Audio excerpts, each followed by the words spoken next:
सियावर रामचंद्र की जय। सियावर रामचंद्र की जय। श्रद्धेय मंच, सभी संत एवं ऋषिगण, यहां उपस्थित और विश्व के कोने कोने में हम सबसे साथ जुड़े हुए सभी राम भक्त, आप सबको प्रणाम, आप सबको राम राम।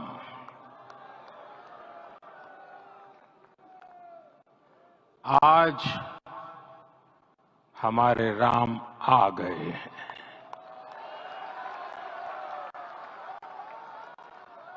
सदियों की प्रतीक्षा के बाद हमारे राम आ गए हैं। सदियों का अभूतपूर्व धैर्य, अनगिनत बलिदान, त्याग और तपस्या के बाद हमारे प्रभु राम आ गए हैं। इस शुभ घड़ी आप सभी को, समस्त देशवासियों को बहुत बहुत बधाई। मैं अभी गर्भगृह में ईश्वरीय चेतना का साक्षी बनकर आपके सामने उपस्थित हुआ हूं। कितना कुछ कहने को है, लेकिन कंठ अवरुद्ध है। मेरा शरीर अभी भी स्पंदित है, चित्त अभी भी उस पल में लीन है।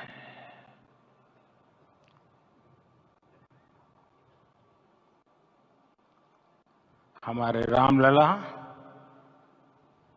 अब टेंट में नहीं रहेंगे।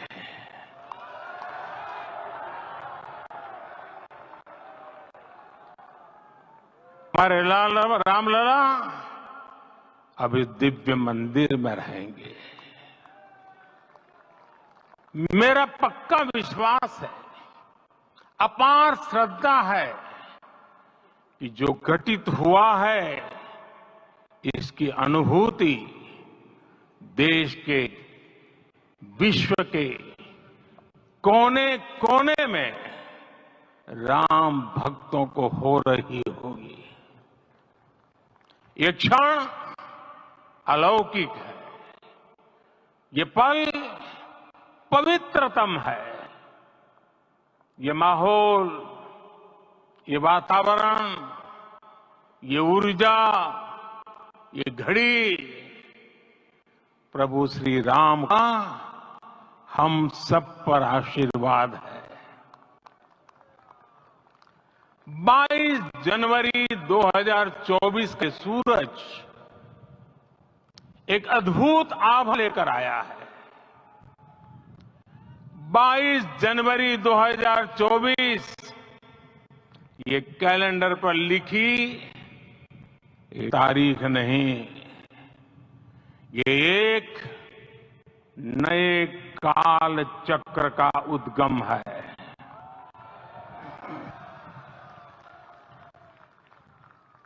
राम मंदिर के भूमि पूजन के बाद से प्रतिदिन पूरे देश में उमंग और उत्साह बढ़ता ही जा रहा है। निर्माण कार्य देख देशवासियों में हर दिन एक नया विश्वास पैदा हो रहा था। आज हमें सदियों के उस धैर्य की धरोहर में है। आज हमें श्री राम का मंदिर मिला है। गुलामी की मानसिकता को तोड़कर उठ खड़ा हो राष्ट्र। अतीत के हर दंश से हौसला लेता हुआ राष्ट्र ऐसे ही नव इतिहास का सृजन करता है। आज से 1000 साल बाद भी लोग आज की तारीख की, आज के इस पल की चर्चा करेंगे। और ये कितनी बड़ी राम कृपा है कि हम सब इस पल को जी रहे हैं, इसे साक्षात घटित होते देख रहे हैं।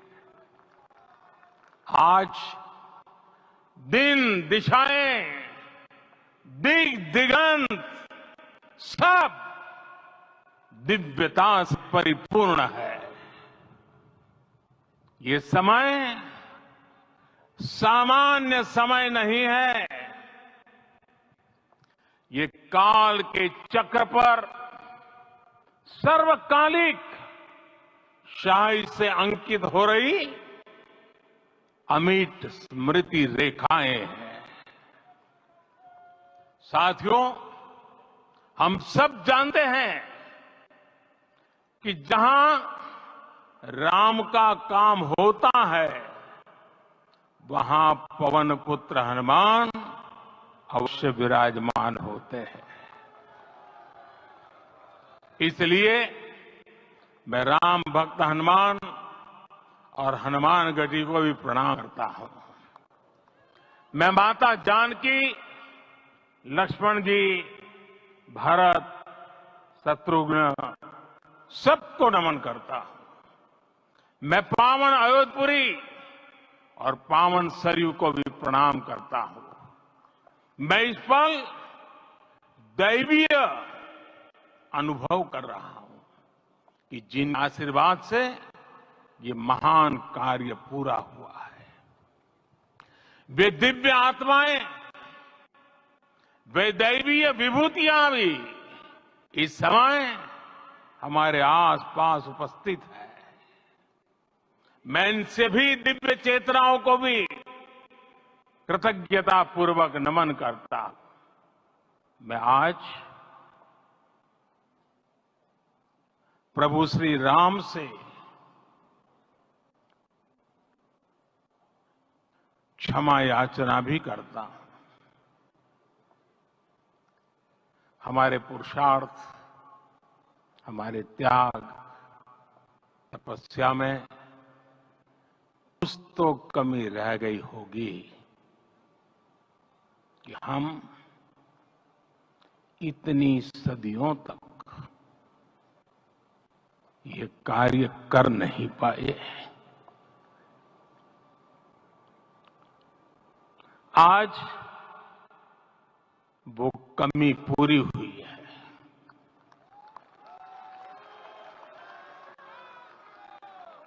मुझे विश्वास है प्रभु राम आज हमें अवश्य क्षमा करेंगे। मेरे प्यारे देशवासियों, त्रेता में राम आगमन पर पूज्य संत तुलसीदास जी ने लिखा है, प्रभु बिलो की हर से पुरबाई, जनित वियोग विपत्ति समनासी। अर्थात प्रभु का आगमन देकर ही सब अयोध्यावासी, समग्र देशवासी हर्ष से भर गए। लंबे वियोग से जो आपत्ति आई थी, उसका अंत हो गया। उस कालखंड में तो वो वियोग केवल 14 वर्षों का था। तब भी इतना असह्य था। इस युग में तो अयोध्या और देशवासियों ने सैकड़ों वर्षों का वियोग सहा है। हमारी कई कई पीढ़ियों ने वियोग सहा है। भारत के तो संविधान में उसकी पहली प्रति में भगवान राम विराजमान है। संविधान के अस्तित्व में आने के बाद भी दशकों तक प्रभु श्री राम के अस्तित्व को लेकर कानूनी लड़ाई चली। मैं आभार व्यक्त करूंगा भारत की न्यायपालिका का, जिसने न्याय की लाज रख ली।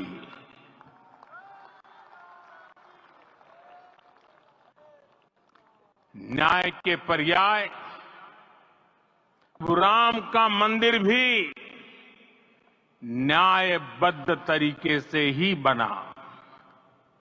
साथियों, आज गांव-गांव में एक साथ कीर्तन संकीर्तन हो रहे हैं।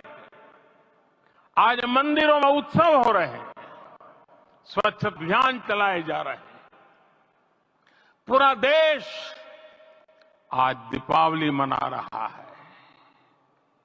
आज शाम घर घर राम ज्योति प्रज्वलित करने की तैयारी है। कल मेरे राम के आशीर्वाद से धनुषकोडी में राम सेतु के आरंभ बिंदु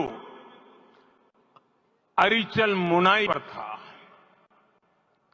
जिस घड़ी प्रभु राम समुद्र पार करने निकले थे, वो एक पल था जिसने काल चक्र को बदला था। उस भावमय पल को महसूस करने का मेरा ये विनम्र प्रयास था। वहां पर मैंने पुष्प वंदना की। वहां मेरे भीतर एक विश्वास साक्षी है कि कई राष्ट्र अपने ही इतिहास में उलझ जाते हैं। ऐसे देशों ने जब भी अपने इतिहास की उलझी हुई गांठों को खोलने का प्रयास किया, उन्हें सफलता पाने में बहुत कठिनाई आई, बल्कि कई बार तो पहले से ज्यादा मुश्किल परिस्थितियां बन गई। लेकिन हमारे देश ने इतिहास की इस गांठ को जिस गंभीरता और भावुकता के साथ खोला है, वो ये बताती है कि हमारा भविष्य हमारे अतीत से बहुत सुंदर होने जा रहा है। वो भी एक समय था, कुछ लोग कहते थे कि राम मंदिर बना तो आग लग जाएगी। ऐसे लोग भारत के सामाजिक भाव की पवित्रता को नहीं जान पाए। रामलला के इस मंदिर का निर्माण भारतीय समाज के शांति, धैर्य, आपसी सद्भाव और समन्वय का भी प्रतीक है। हम दे रहे हैं ये निर्माण किसी अग को नहीं, बल्कि ऊर्जा को जन्म दे रहा है। राम मंदिर समाज के हर वर्ग को एक उज्जवल भविष्य के पथ पर बढ़ने की प्रेरणा लेकर आया है। मैं आज उन लोगों से आह्वान करूंगा, आइए आप महसूस कीजिए, अपनी सोच पर पुनर्विचार कीजिए। राम आग नहीं है, राम ऊर्जा है।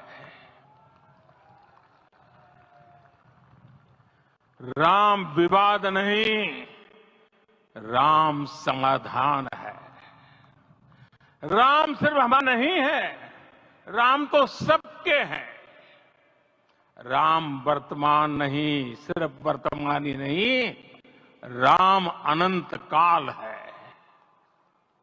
साथियों, आज जिस तरह राम मंदिर प्राण प्रतिष्ठा के इस आयोजन से पूरा विश्व जुड़ा हुआ है, उसमें राम की सर्वव्यापकता के दर्शन हो रहे हैं।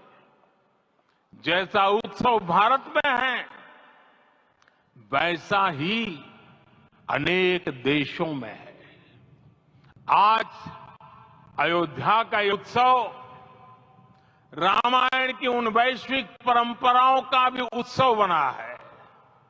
रामलला की ये प्रतिष्ठा वसुधैव कुटुंबकम के विचार की भी प्रतिष्ठा है।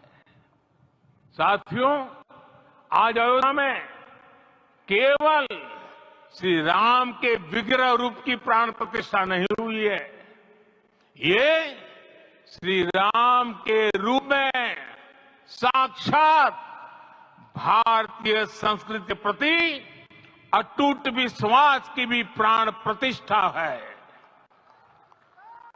ये साक्षात मानवीय मूल्यों और सर्वोच्च आदर्शों की भी प्राण प्रतिष्ठा है। इन मूल्यों की, इन आदर्शों की आवश्यकता आज संपूर्ण विश्व को है। सर्वे भवन्तु सुखिनः, ये संकल्प हम सदियों से दोहराते आए हैं। आज उसी संकल्प को राम मंदिर के रूप में साक्षात आकार मिला है। ये मंदिर मात्र एक देव मंदिर नहीं है, ये भारत की दृष्टि का, भारत के दर्शन का, भारत के दिग्दर्शन का मंदिर है। ये राम के रूप में राष्ट्र चेतना का मंदिर है। राम भारत की आस्था है, राम भारत का आधार है, राम भारत का विचार है, राम भारत का विधान है, राम भारत की चेतना है, राम भारत का चिंतन है, राम भारत की प्रतिष्ठा है, राम भारत का प्रताप है, राम प्रवाह है, राम प्रभाव है, राम नेति भी है, राम नीति भी है, राम नित्यता भी है, राम निरंतरता भी है, राम विभु है, विशद है, राम व्यापक है, विश्व है, विश्वात्मा है। और इसलिए जब राम की प्रतिष्ठा होती है तो उसका प्रभाव वर्षों या शताब्दियों तक ही नहीं होता, उसका प्रभाव हजारों वर्षों के लिए होता है।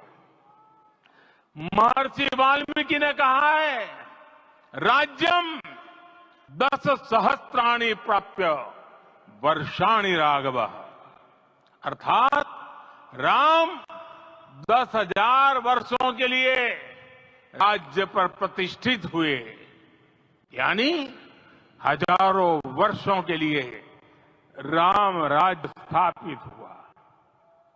जब त्रेता में राम आए थे तब हजारों वर्षों के लिए राम राज्य की स्थापना हुई। हजारों वर्षों तक राम विश्व पथ प्रदर्शन करते रहे थे। और इसलिए मेरे प्यारे देशवासियों, आज अयोध्या भूमि हम सभी से, प्रत्येक राम भक्त से, प्रत्येक भारतीय से कुछ सवाल कर रही है। श्री राम का भव्य मंदिर तो बन गया, अब आगे क्या? सदियों का इंतजार तो खत्म हो गया, अब आगे क्या? आज के इस अवसर पर जो दैवीय आत्माएं हमें आशीर्वाद देने उपस्थित हुई हैं, हमें देख रही हैं, उन्हें क्या हम ऐसे ही विदा करेंगे? नहीं, कदापि नहीं। आज मैं पूरे पवित्र मन से महसूस कर रहा हूं कि काल चक्र बदल रहा है। ये सुखद संयोग है कि हमारी पीढ़ी को एक कालजयी पथ के शिल्पकार के रूप में चुना गया है। 1000 वर्ष बाद की पीढ़ी राष्ट्र निर्माण के हमारे आज के कार्यों को याद करेगी। इसलिए मैं कहता हूं, यही समय है, सही समय है। हमें आज से इस पवित्र समय से अगले 1000 साल के भारत की नींव रखनी है। मंदिर निर्माण से आगे बढ़कर अब हमें सभी देशवासी यहीं इस पल से समर्थ, सक्षम, भव्य, दिव्य भारत के निर्माण की सौगंध लेते हैं।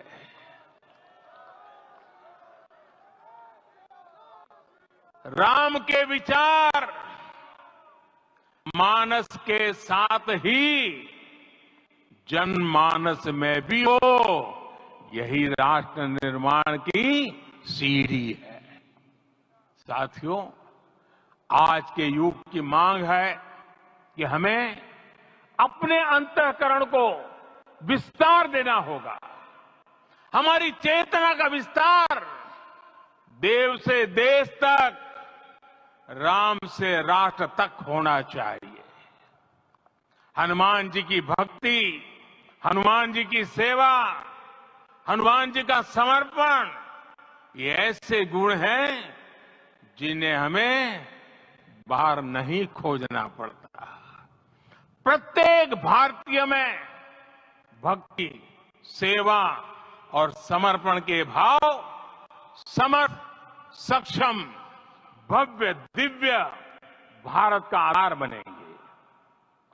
और यही तो है देव से देश और राम से राष्ट्र की चेतना का विस्तार। दूर सुदूर जल में, कुटिया में जीवन गुजारने वाली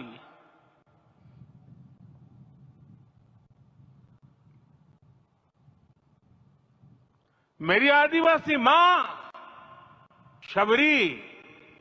शबरी का ध्यान आते ही अप्रतिम विश्वास जागृत होता है। मां शबरी तो कब से कहती थी, राम आएंगे।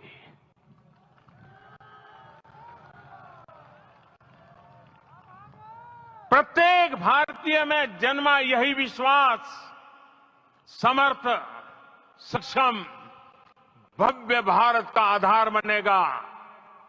और यही तो है देव से देश और राम से राष्ट्र की चेतना का विस्तार। हम सब जानते हैं कि निषाद राज की मित्रता सभी बंधनों से परे है। निषाद राज का राम के प्रति सम्मोहन, प्रभु राम का राज के लिए अपनापन कितना मौलिक है। सब अपने हैं, सभी समान है। प्रत्येक भारतीय में अपने की बंधुत्व की ये भावना समर्थ, सक्षम, भव्य, दिव्य भारत का आधार बनेगी। और यही तो है देव के देश और राम से राष्ट्र की चेतना का विस्तार। साथियों, आज देश में निराशा के लिए रत्ती भर भी स्थान नहीं है। मैं तो बहुत सामान्य हूं, मैं तो बहुत छोटा हूं। अगर कोई ये सोचता है तो उसे गिलहरी के योगदान को याद रखना चाहिए। गिलहरी का स्मरण ही हमें हमारी इस हिचक को दूर करेगा, हमें सिखाएगा कि छोटे बड़े हर प्रयास की अपनी ताकत होती है, अपना योगदान होता है। और सबके प्रयास की यही होना समर्थ, सक्षम, भव्य, दिव्य भारत का आधार बनेगी। और यही तो देव से देश और राम से राष्ट्र की चेतना का विस्तार। साथियों, लंकापति रावण प्रकांड ज्ञानी थे, अपार शक्ति के धनी थे, लेकिन जटायु जी की मूल्य निष्ठा देखिए। वे महाबली रावण से भिड़ गए। उन्हें भी पता था कि वो रावण को परास्त नहीं कर पाएंगे, लेकिन फिर भी उन्होंने रावण को चुनौती दी। कर्तव्य की यही पराकाष्ठा समर्थ, सक्षम, भव्य, दिव्य भारत का आधार है। और यही तो है देव से देश और राष्ट्र की चेतना का विस्तार। आइए हम संकल्प लें कि राष्ट्र निर्माण के लिए हम अपने जीवन का पल पल लगा देंगे। राम काज से राष्ट्र काज, समय का पल पल, शरीर का कण कण राम समर्पण को राष्ट्र समर्पण के ध्येय से जोड़ देंगे। मेरे देशवासियों, प्रभु श्री राम की हमारी पूजा विशेष होनी चाहिए। ये पूजा स्व से ऊपर उठ करके समष्टि के लिए होनी चाहिए। ये पूजा अहम से उठकर वयम के लिए होनी चाहिए। प्रभु को जो भोग चढ़ेगा वो विकसित भारत के लिए हमारे परिश्रम की पराकाष्ठा का प्रसाद भी होगा। हमें नित्य पराक्रम, पुरुषार्थ, समर्पण का प्रसाद प्रभु राम को चढ़ाना होगा। इनसे नित्य प्रभु राम की पूजा करनी होगी, तब हम भारत को वैभवशाली और विकसित बना पाएंगे। मेरे प्यारे देशवासियों, ये भारत के विकास का अमृत काल है। आज भारत युवा शक्ति की पूंजी से भरा हुआ है, ऊर्जा से भरा हुआ है।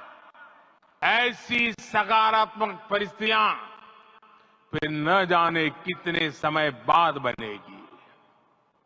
हमें अब चूकना नहीं है, हमें अब बैठना नहीं है। मैं अपने देश के युवाओं से कहूंगा, आपके सामने हजारों वर्ष की परंपरा की प्रेरणा है। आप भारत की उस पीढ़ी का प्रतिनिधित्व करते हैं जो चांद पर तिरंगा लहरा रही है। वो 15 लाख किलोमीटर की यात्रा करके सूर्य के पास जाकर मिशन आदित्य को सफल बना रही है। जो आसमान में तेजस और सागर में विक्रांत का परचम लहरा रही है। अपनी विरासत पर गर्व करते हुए आपको भारत का नव प्रभात लिखना है। परंपरा की पूर्णता और आधुनिकता की अनंतता दोनों ही पर चलते हुए भारत समृद्धि के लक्ष्य तक पहुंचेगा। मेरे साथियों, आने वाला समय अब सफलता का है। आने वाला समय अब सिद्धि का है। ये भव्य राम मंदिर साक्षी बनेगा भारत के उत्कर्ष का, भारत के उदय का। ये भव्य राम मंदिर साक्षी बनेगा भव्य भारत के अभ्युदय का, विकसित भारत का। ये मंदिर सिखाता है कि अगर लक्ष्य सत्य प्रमाणित हो, अगर लक्ष्य सामूहिकता और संगठित शक्ति से जन्मा हो, तब उस लक्ष्य को प्राप्त करना असंभव नहीं है। ये भारत का समय है और भारत अब आगे बढ़ने वाला है। शताब्दियों की प्रतीक्षा के बाद हम यहां पहुंचे हैं। हम सब ने इस युग का, इस कालखंड का इंतजार किया है। अब हम रुकेंगे नहीं, हम विकास की ऊंचाई पर जाकर ही रहेंगे। इसी भाव के साथ रामलला के चरणों में प्रणाम करते हुए आप सभी को बहुत बहुत शुभकामनाएं। सभी संतों के चरणों में मेरे प्रणाम। सियावर रामचंद्र की, सियावर रामचंद्र की, सियावर रामचंद्र की।